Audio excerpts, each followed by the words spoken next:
All right, episode 3 of the fact check this podcast. Today, I want to talk about how I got into the current state of,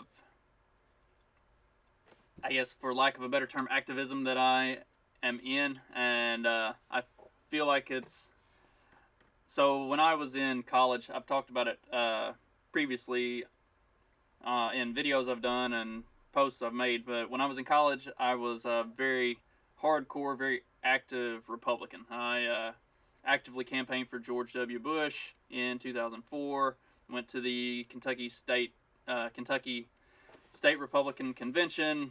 I was all in on it, and the party really disenfranchised me with a lot of the continued just piss poor practices that really didn't accomplish anything and did not promote conservatism the way I thought it should be done. And then the more I learned about Ron Paul coming out campaigning in 2008, the more I learned about libertarianism, the more I drifted in that direction and became what I would consider a libertarian.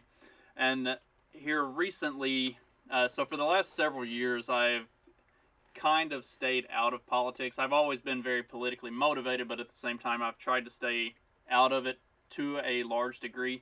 In 2008, I didn't vote because I lived in Arkansas at the time, and it just seemed like a waste of time. I had no interest in voting for a weak candidate like John McCain, who was just a career war hawk anyways. And I lived in Arkansas. It was a red state. There was no way that my vote mattered because Arkansas was going to be a red state and the Republicans were going to lose. Obama was going to win. So I just didn't care. I didn't vote. And so I remained relatively apolitical for several years. And then in 12, they nominated Romney, and Romney was worse than McCain, possibly. And again, I just didn't like nothing about that campaign or 2012 really made me feel like anything was going to change. So I didn't vote. I didn't care. It didn't matter to me. And then as 2016's campaign really started to ramp up, I started to do more research into the third parties that were involved at the time. And while I very strongly leaned libertarian in almost all ways, I really didn't like Gary Johnson, and I really didn't like Bill Weld. Weld was a career war hawk. He was no better than any other Republican candidate, and Gary Johnson didn't even know who Murray Rothbard was, and Murray Rothbard was the founder of the Libertarian Party. So, like Johnson Weld was just from my opinion, it was a weak ticket for the Libertarians. And even though the Johnson Weld ticket got more votes than any Libertarian candidate had ever gotten previously, at the same time, that was more a symptom of a Trump-Hillary election where so many people hated Hillary Clinton and Trump was such a divisive figure. So it didn't really do anything, in my opinion, to help the Libertarian Party per se. I didn't vote Libertarian in 2016. I actually voted for Darrell Castle, who was the Constitution Party candidate. Looking at his platform and the things that he stood for and the things that the Constitution Party stood for, I felt that was the candidate and the party that most closely represented the ideals that I had and wanted to see. Obviously, I mean, it was a write-in vote, so obviously I knew that my candidate wasn't going to win, and I wasn't voting for a winner. I was voting for my principles and my values, and that all kind of changed my view of how I should be looking at my vote. You know, like in 08, I didn't vote because it didn't matter. I was in a red state. In 12, I didn't vote because I thought both candidates, I didn't like the one for the Republicans, and I definitely didn't like the one for the Democrats, so it just didn't seem, I didn't see a point in voting for either of them. And I have started to see that voting may not, I might not be voting for a winner. I voted for Joe Jorgensen in this election for president, and I know she's not going to win, and I don't care that she's not going to win.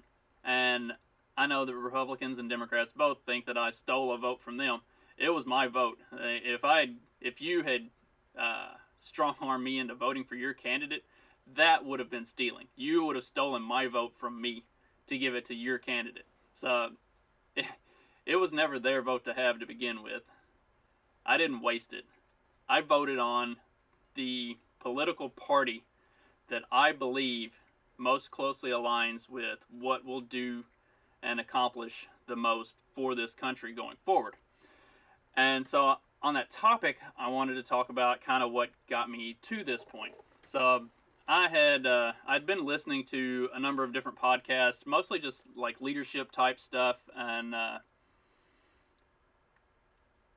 Craig Groeschel, John C. Maxwell, a few other like more or less Christian authors and leaders who do a lot of stuff on leadership. And having been in a management position for literally ever since I got out of college, I want to be a better leader and know how to motivate and help people accomplish the things that they want to accomplish, while also helping the companies that I work for accomplish the things that they need to be successful. Because if the company's successful, the people will be successful. It's a beautiful little trade-off that works there. So I've been listening to a lot of leadership podcasts anyway, and then the Tulsi Gabbard episode, Tulsi Gabbard, Jocko Willink, and on Joe Rogan's show came out, and I heard I heard snippets of it, and so I went and listened to it, and because I wanted to hear everything that she had to say, and I wanted to hear the whole conversation, because she was the one, when paying attention to the Democratic debates, she was the one that got my interest. Like, she was the one that made me think, okay, I might actually be able to vote for a Democrat and feel good about myself doing it. Like, so I wanted to find out more about her. And then from there, I started just listening to Rogan's show. I find Joe Rogan to be a little bit annoying at times, but for the most part, I really enjoy Joe's show, depending on the guests that he has on. And so I started listening to different episodes, different guests that he had on, and it led me to a few others, one of those being Michael Malice. I really enjoyed the Michael Malice episode. And so Malice has his podcast, You're Welcome. So I went and found that. And then Malice was also doing crossover episodes with Dave Smith. And so I started listening to Dave Smith's Part of the Problem, because I really enjoyed Malice's crossover episode with Dave Smith.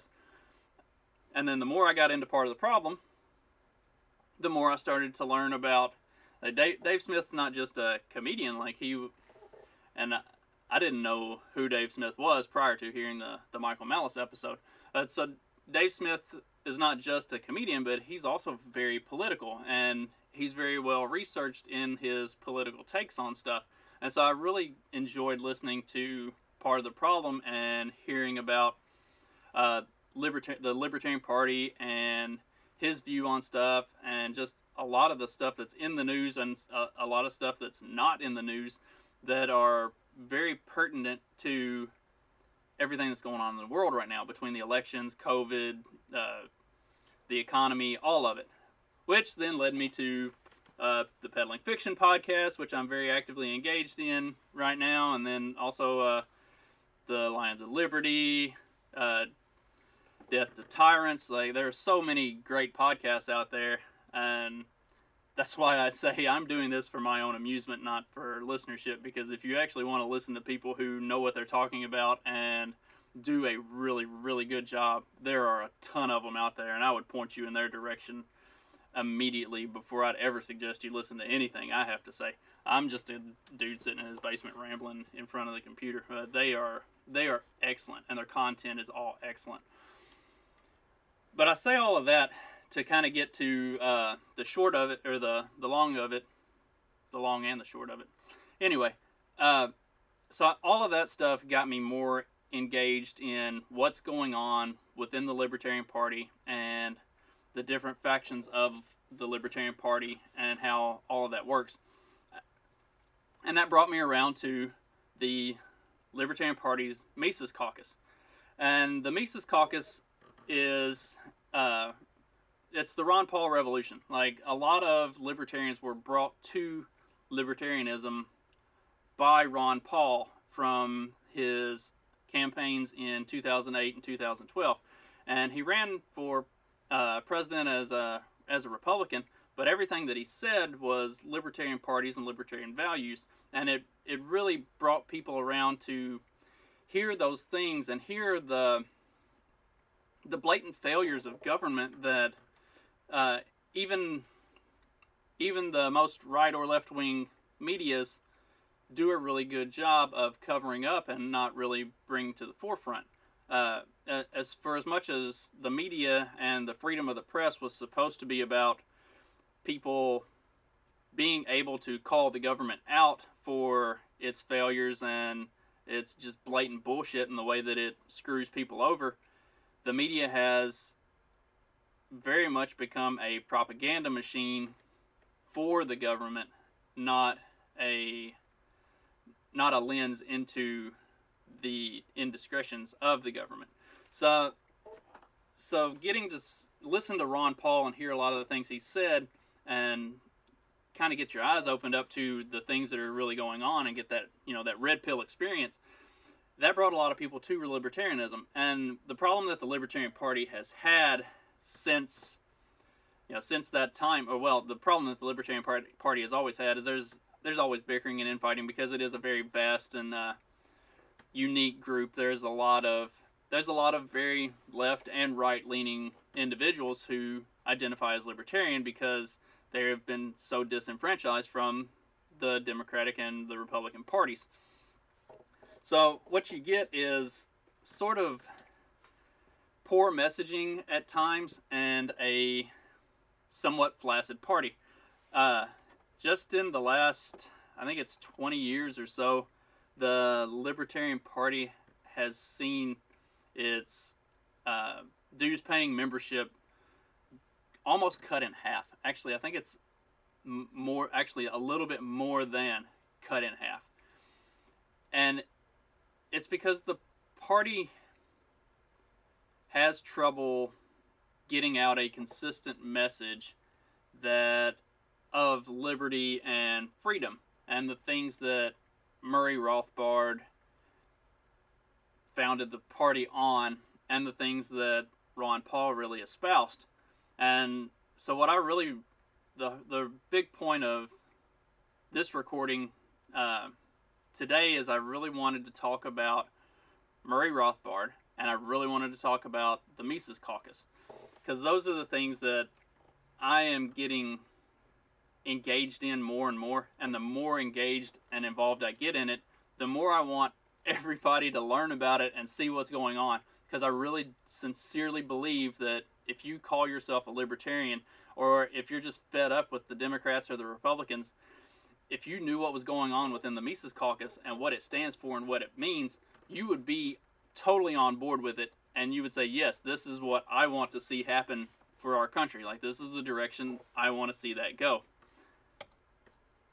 So that's what I'm going to work on today, is trying to, kind of convince everybody that the Mises Caucus is the way to go. It is the next step for the Libertarian Party itself, and I believe the Libertarian Party is the next step for this country that will make us successful and make this whole experiment that is the United States of America an actually tenable thing going forward, that it's not if we embraced libertarianism and the values and the concepts of it, the whole thing may not actually implode in the next 5 years or 10 years.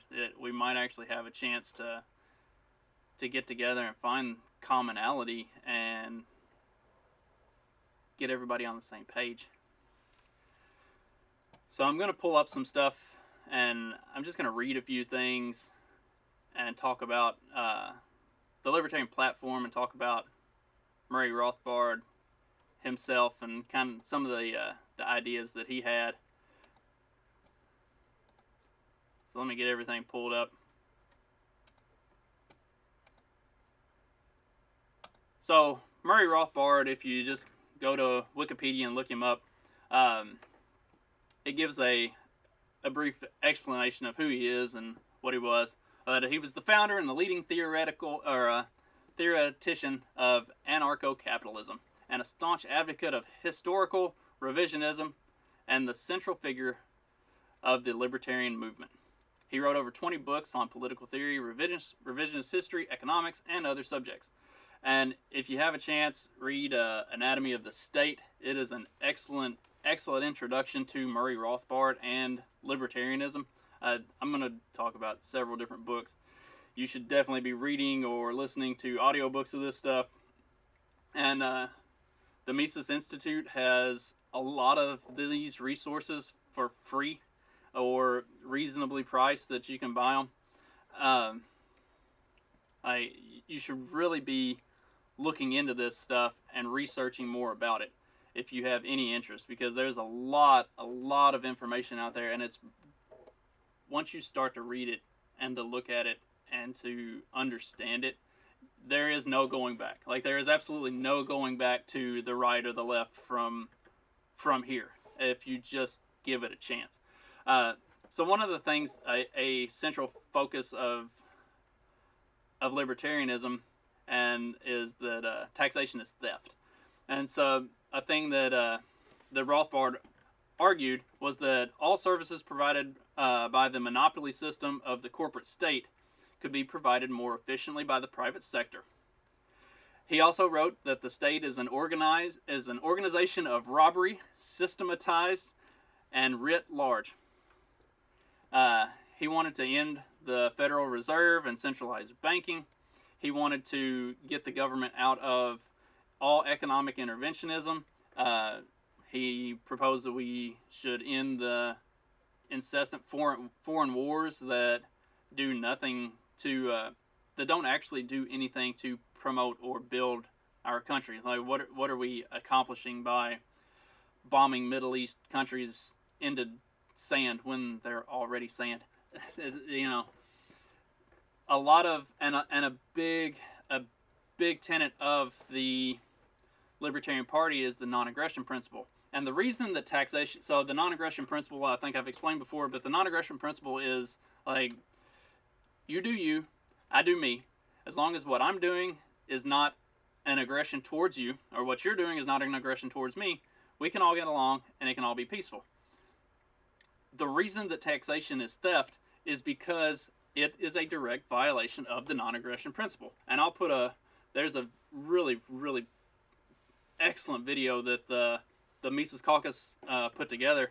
That's the monopoly of war, or the monopoly on violence, and it goes into all of the different ways that the state and government has legalized violence as long as they're the ones doing it.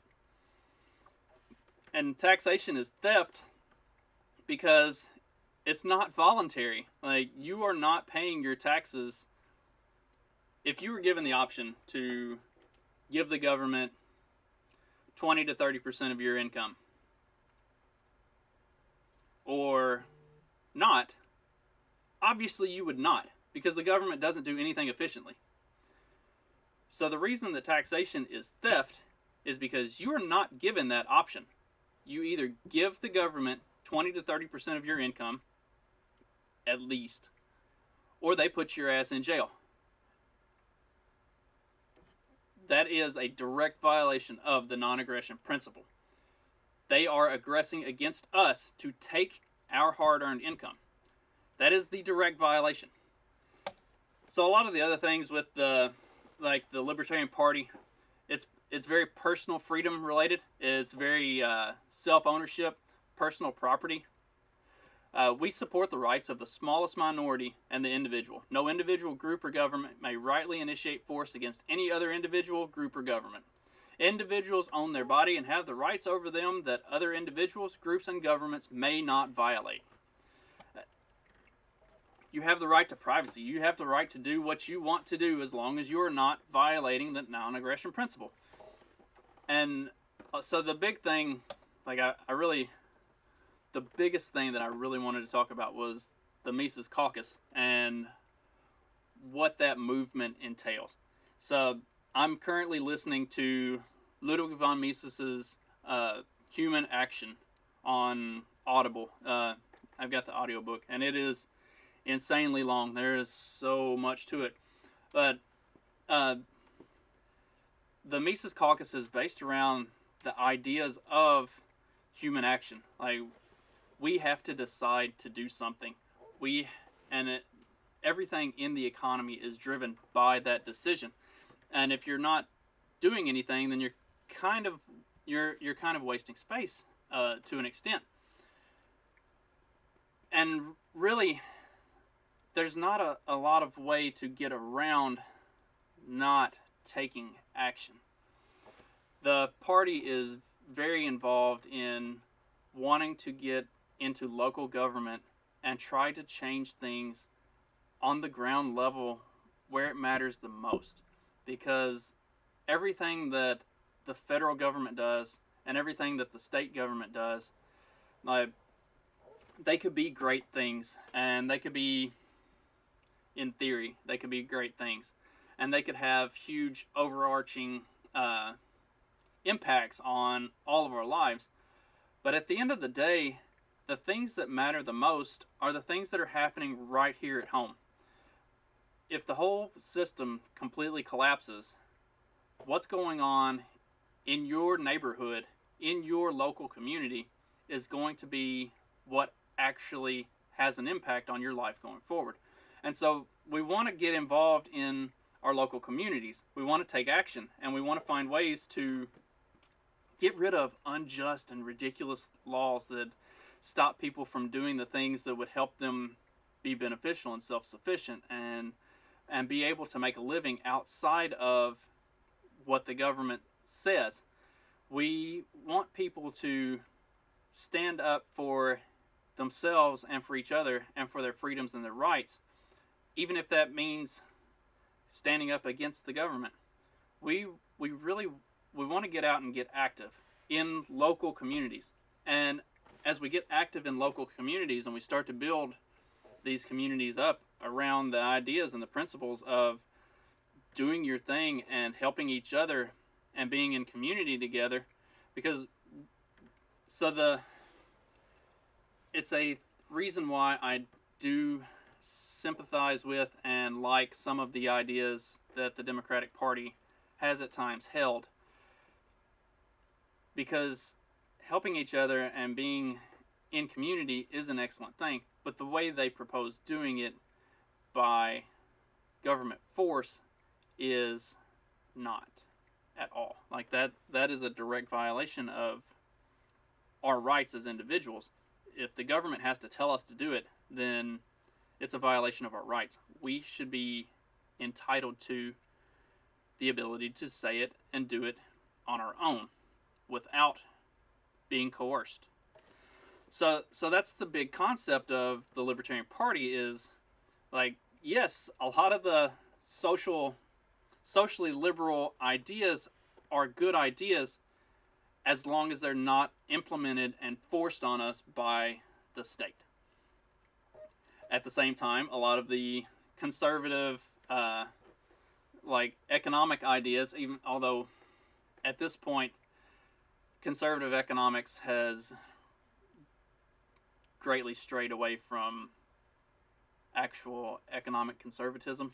Like, a lot of the ideas of it initially were good, it's why I've said the government has become like the Democrats and the Republicans are effectively the same thing. Just the Republicans are Democrats light, because the actual policy that they go for these days is not very conservative anymore. But from that standpoint, like a laissez-faire, free market trade and true capitalism, not the cronyism that we have right now, like remove government interference from that and have true free markets, that would solve a lot of the economic issues that we have. That would take great steps towards solving the wage gap and poverty and like everything economic. People don't understand that the economic problems that we have in this country are not a problem of capitalism. It's a problem of government overreach and interference into what should be capitalism, and is instead a corporate cronyism where the government and the corporations are running hand in hand to fuck us all while making themselves more rich and powerful. And so these are the basic tenets of libertarianism: is it should be your decision. It should not, the government should not be involved in any of those decisions. So what I really want to kind of encourage everybody to do is look at the Libertarian Party Mises Caucus, and I'll add a link to that with this. Like, check in on that, see if it's something that you're interested in, and if it's something you're interested in, get involved, because the organization is moving and growing quickly and could very well shape the direction of the Libertarian Party, which could in turn very well shape the direction of this country in the next 4 to 8 years, because people are starting to wake up and get red-pilled and realize that Democrats and Republicans do not have your interest in heart. And you need somebody that does. And that is the Libertarian Party at this point. They want you to have your personal rights and freedoms without government interference. So check out the Mises Caucus. Read some books. Like I said, Murray Rothbard. Check out Anatomy of the State. Look at Hans Hermann Hoppe's Democracy, the God That Failed. Let's see. And here's another one by Hoppe. A Theory of Socialism and Capitalism. If you're on the fence about socialism, go read that. Or if you're also on the fence about capitalism, go read that. Like, check that out. That's some excellent reads. There's also, like I said, I'm doing the audiobook of Human Action by Ludwig von Mises. Murray Rothbard's Man, Economy, and State is another excellent one. Go to the Mises Institute. Look up their website, Mises.org. They've got a bookstore. You can find all kinds of resources that will help educate you and inform your decisions on stuff moving forward. Another thing that I say way too often, but it's very true: in the information age, being uninformed should be the highest crime. Everything that you need is at your fingertips. All you got to do is go out and get it. Life is right out there. Let's go grab it by the horns and go for a ride. And I think it's going to be a lot of fun. If anybody has any questions, I'll post links in this video and in the description on the podcast itself. Let me know what you want to know about, and let's talk about it. And let me know how you can get in, or how you want to get involved, and let's get you involved in promoting liberty for everybody, because that's what we're looking to do. Everybody have a good day, and I will see y'all next time.